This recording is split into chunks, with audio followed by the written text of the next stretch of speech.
What's up guys, Joe Elements here once again, and today we are talking about this Pelican case by SKB. So this is the I series model. This is the 3i. Obviously I've got this military brown kind of khaki kind of look.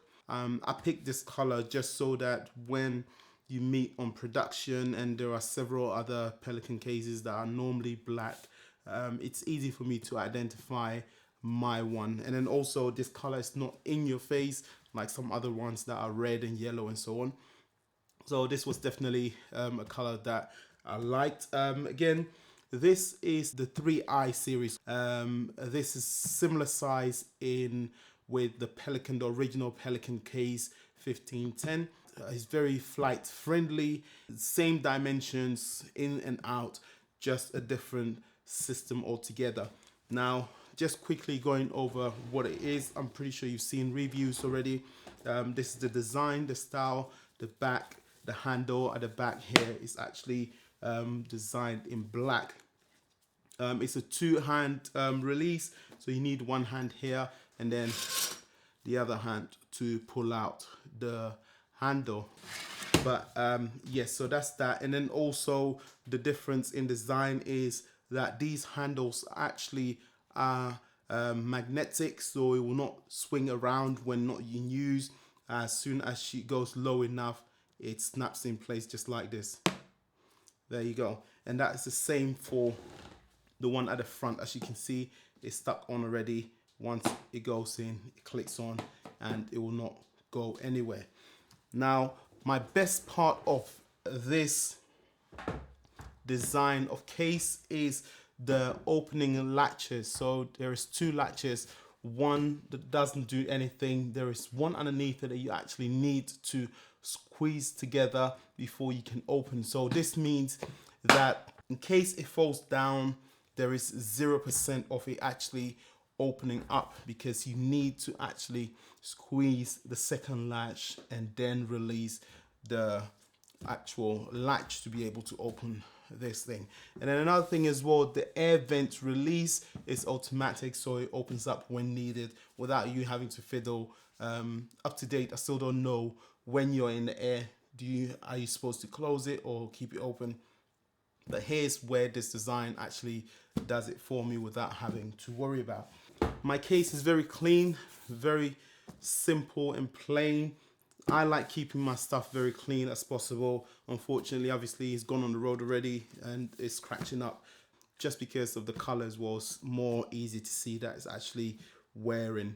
But besides that, I love this case, and let's see what it's inside for when I'm actually going on the production work. So when I talk about production, as many of you know, I do narrative work, so documentaries, interviews, and also feature films, a lot of feature films. So what we have in here is what I would normally bring on set when I'm filming a feature film or anything in that kind of genre.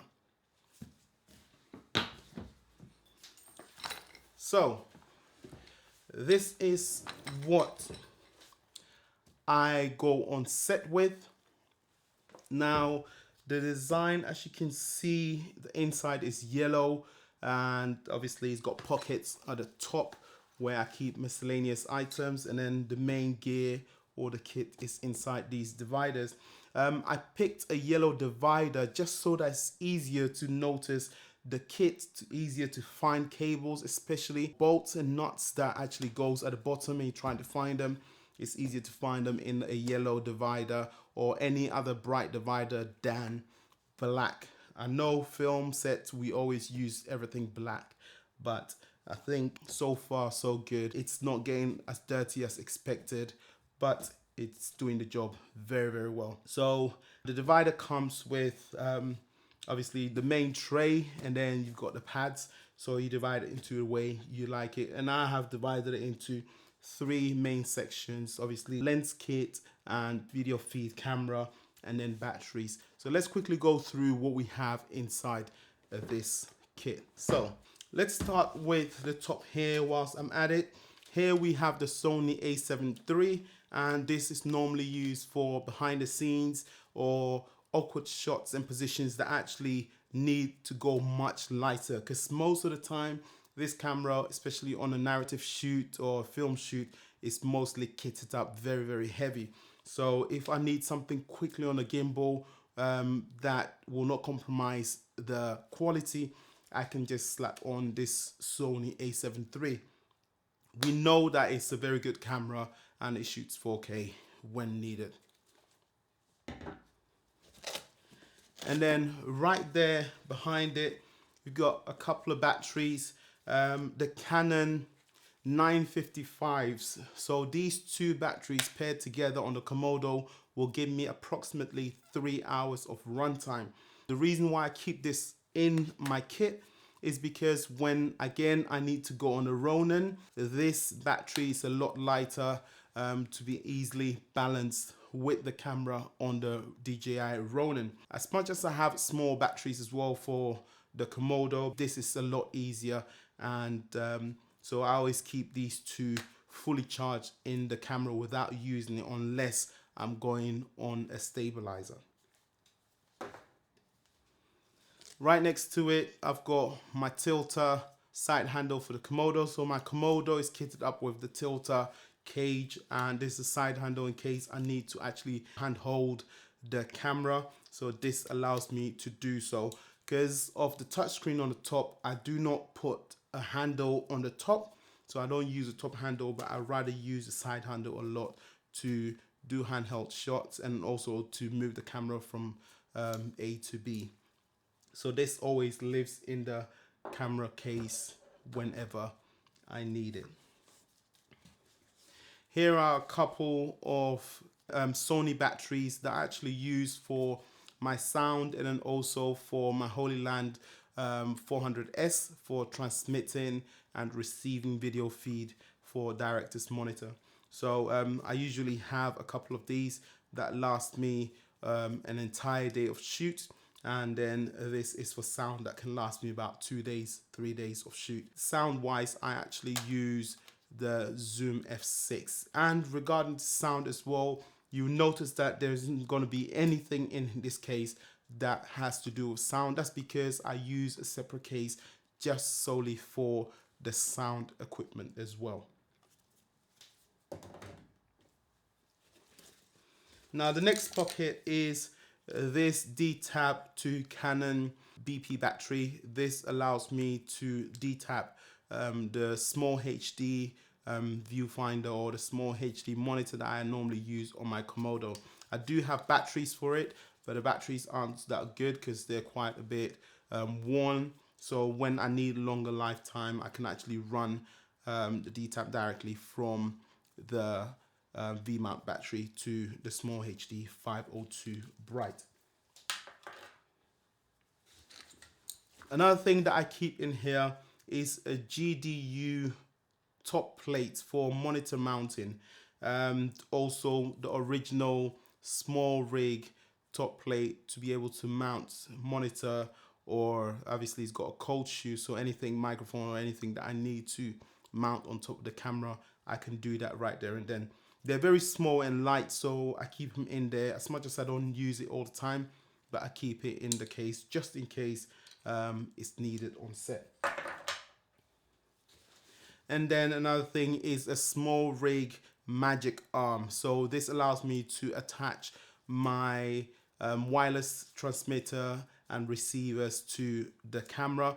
I normally keep 2 of these in here, but obviously I can't find the other one right now as we speak. But yes, there is 2 of these magic arms to mount stuff onto the camera cage. Now another thing here is the Tilter MB15 matte box. This matte box, I've been skeptical in buying it for the past 2 years. It's literally taken me 2 whole years to decide to pick up one of these matte boxes.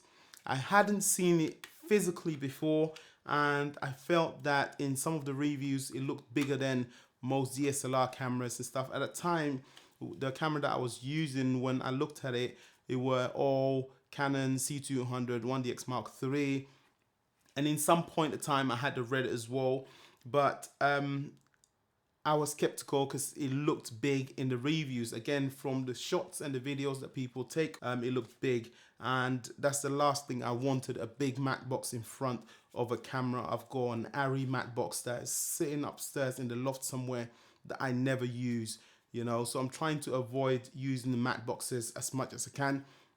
But we all know that you face the problem where there is a flare hitting your lens and you would need a matte box, especially when you're shooting narrative work.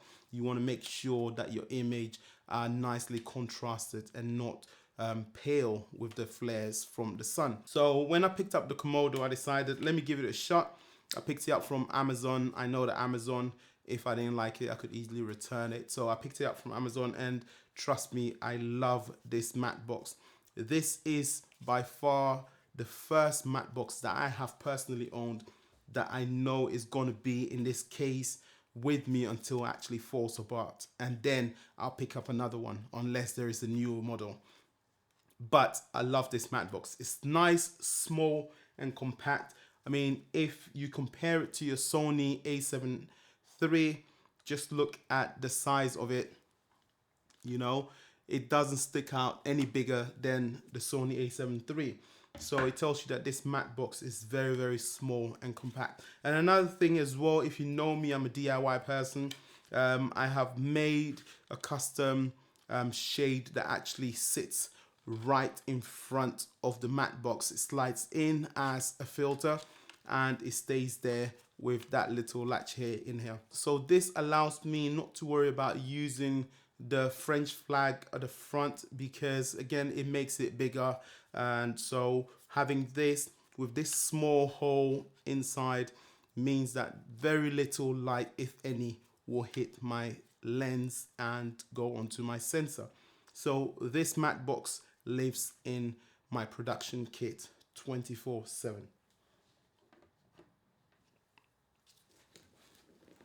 Now behind the Komodo, we have my small HD 502 bright. So this is a 5-inch monitor. It's very color accurate. It can be color balanced, and this is probably the second one I've owned, if not the third one that I've owned. I seem to find myself always coming back to this particular model because of size, and then also the durability, and then also what you can actually get out of this monitor. Now, again, it's SDI in and out, loop through, HDMI in and out, and it takes 2 Canon BP batteries that last approximately an hour or 2.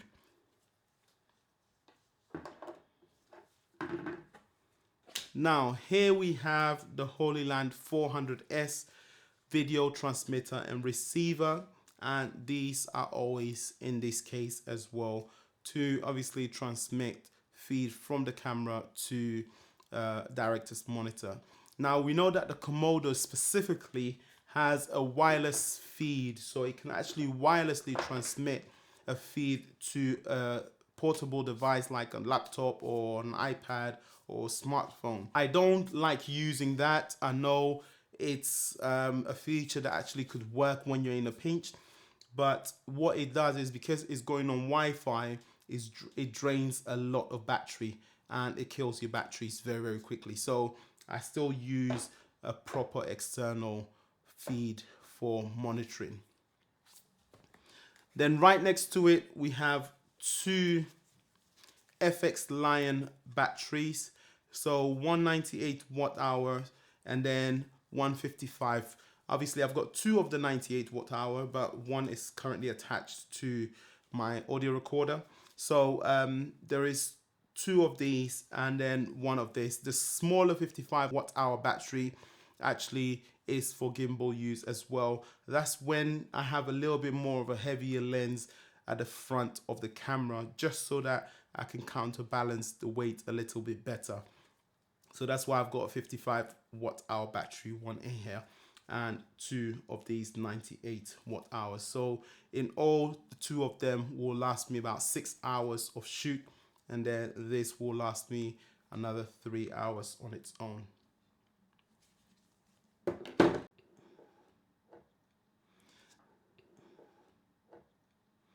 Now the next thing is my lenses.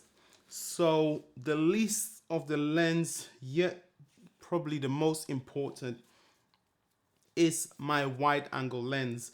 I use Zeiss lenses, both Melvis and Otis. It's very difficult to find a very wide angle lens in Zeiss model. So what I have done is I have a Canon 17 to 40 lens. So 17 mil is mostly what I shoot this on. We know that Zeiss has a specific look and characteristics with their image, especially this particular models. So it makes your images look slightly different than anyone else that's using original Canon glass, and then also the Sigmas and the Xenes and you name it. So that's the reason why I use and own Zeiss lenses. Having said that, with the wide angle lens, you tend not to see the big difference because it's wide. Most of the shots is going to be in focus and it's extreme wide. So no one really pays attention to any characteristics of the lens at that particular moment in time until you actually start doing close-ups and medium shots. So this is fortunately part of my kit until I do find a Zeiss lens that is wider, if not as wide as this 17 mil.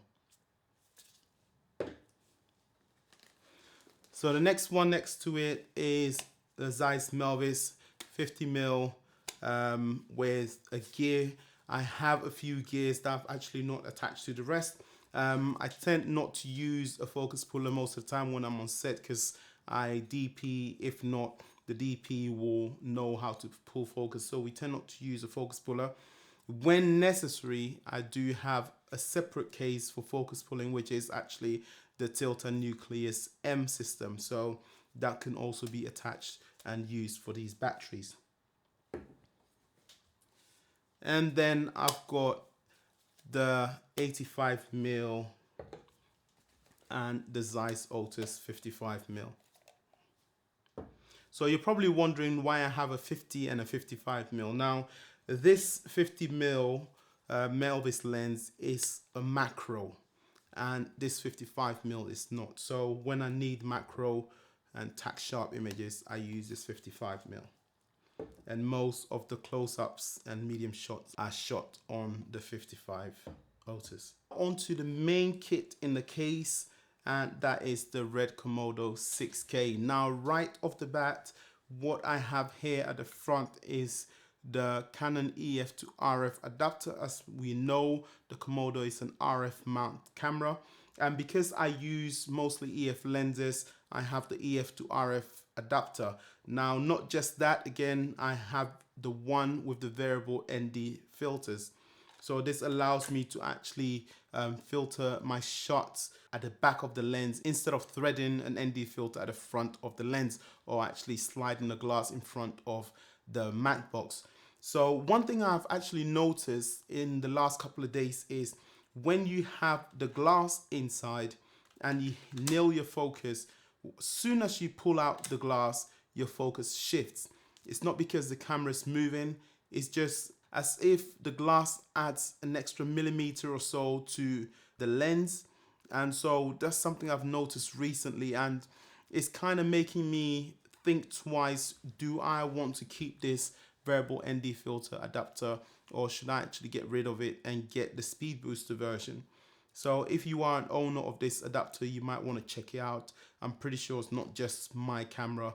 I'm pretty sure it goes for those who are using the R5, R6 and so on.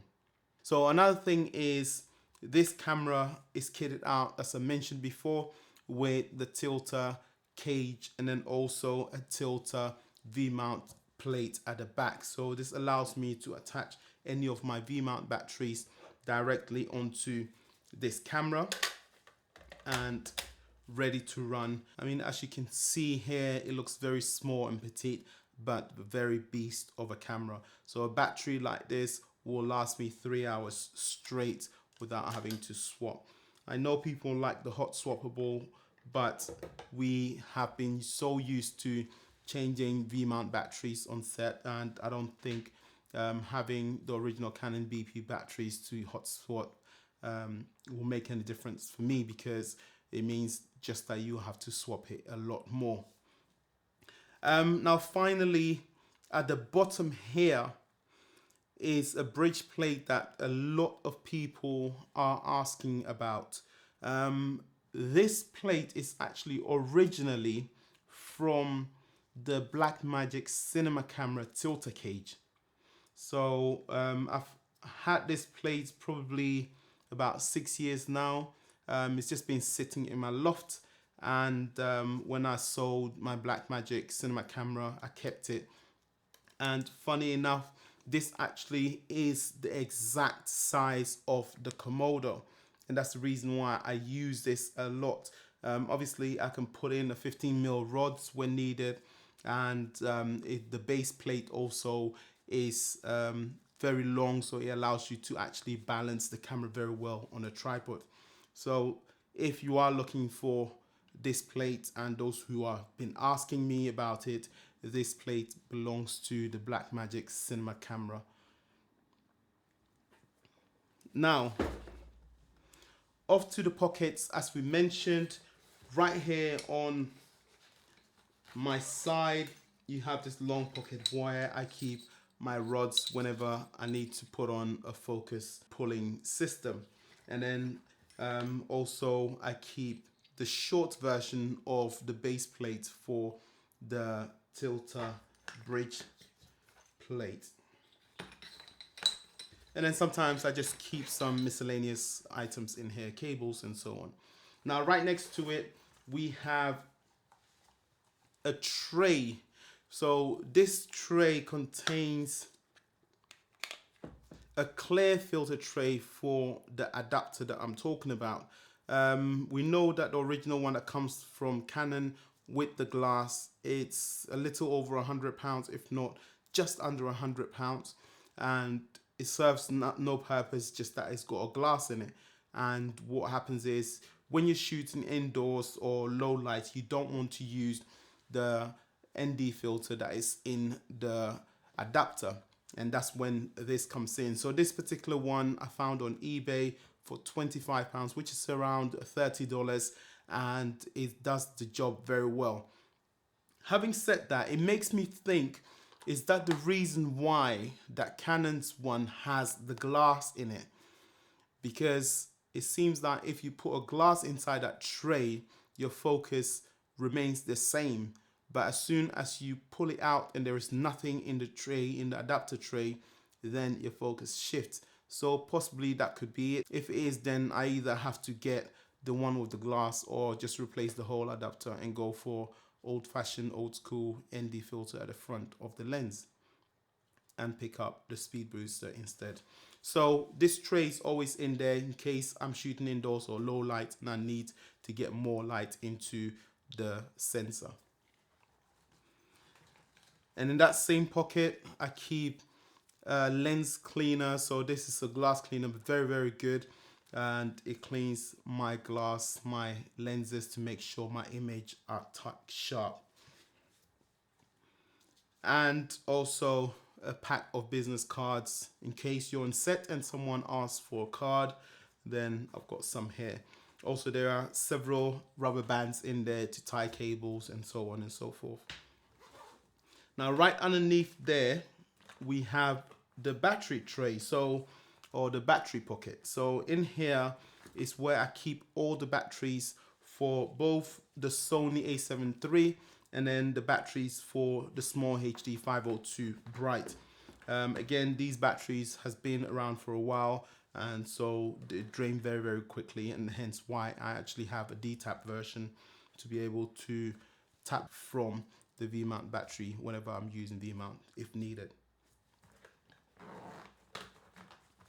So right next to it, this pocket contains all the cabling to get video feeds. So these are the SDIs for the small HD to the Komodo. I've got a few in here, and then I also have HDMIs just in case I need to loop, and the same SDIs actually connects to the video transmitting devices. And right at the bottom here, you see and hear that I've got quite a few coins in there. I mean, it's nice to have some coins in there just in case you're on set and you're thirsty, you need a coin for a soda, you just pull out a coin, throw it in the soda machine, get yourself a drink. And there is a 50 cent, 50 pence in UK words that actually lives in this pocket, and most of you know why. This helps you to remove the base plate when needed, so you don't use a proper screwdriver. So 50 cents, if you're not familiar with that, try that. That's really, really handy. So it's always living in there, that does not get touched.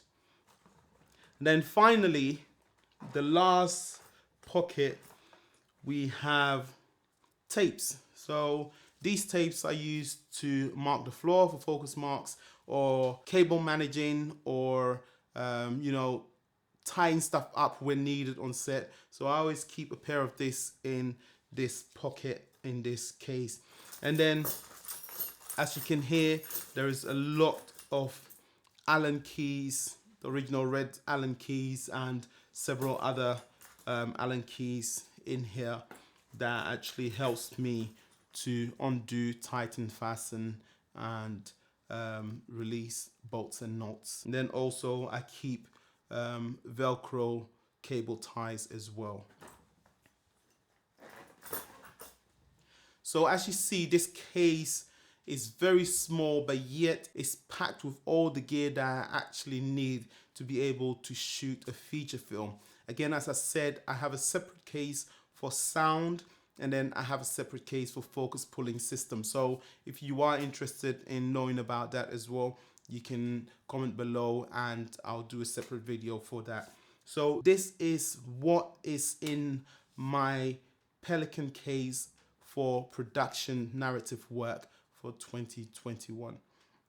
Stay tuned. I hope this content served you well, and I'll catch you on the next one. Peace.